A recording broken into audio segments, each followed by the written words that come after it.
when I reflect across both axes, I'm going from quadrant here.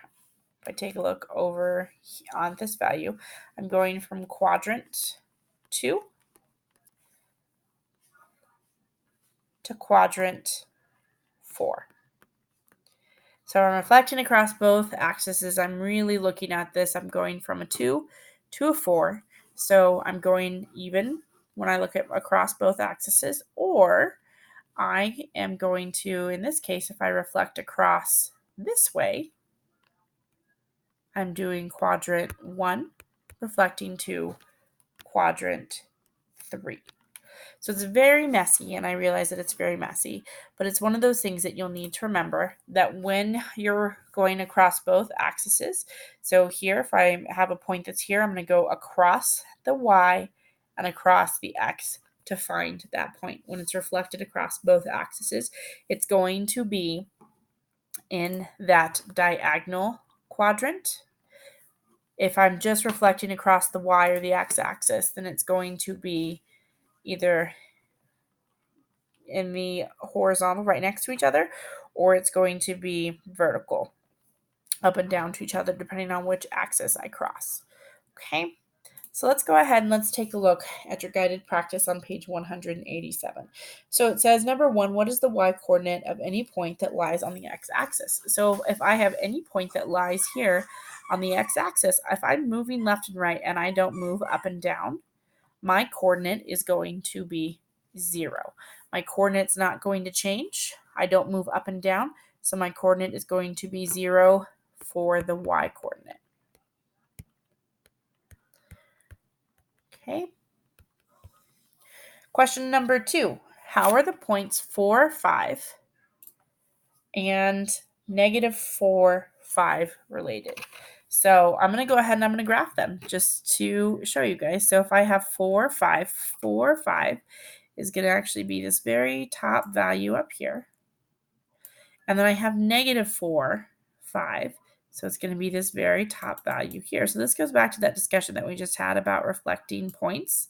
So I reflected across my y-axis. And when I reflected across my y-axis, so if I write my points down, I have 4, 5, and -4, 5. So when I reflected across that y-axis, my x-coordinates are opposites. So how are those 2 points related? They are reflected across each other across the y-axis. So reflected across the y-axis. Across y-axis is how they are connected. Okay. All right. Let's take a look at our next one. So in 3 through 5, we're going to graph and label each point on the coordinate pair or on the coordinate plane. So A, I have -4, 1. So again, I'm going to start at my 0. And I always start with the x coordinate. So I'm going to do -4. So I have 1, 2, 3, 4. So -4, and then I'm going to go up 1. So -4, 1 is going to be right here. So let me mark it. And then I'm going to label that with an A. My next one that I have is going to be B, which is 4, 3. So I always start at the origin. So 1, 2, 3, 4, and then I go up 3. 1, 2, 3. I mark it, and then I label it as my point.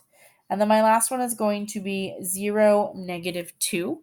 So 0, I don't go left or right. So I stay here at the origin, and then I just go down 2, and that is where I would mark C. So C is going to be on the y-axis. And then I have point P, and so point P is going to be here. And so what is my point, or what's my coordinates for point P? So I go over 3, and I go down -2. Okay, So at this point in time, you guys are going to do your independent practices, and then you're going to do your math practices and problem solving.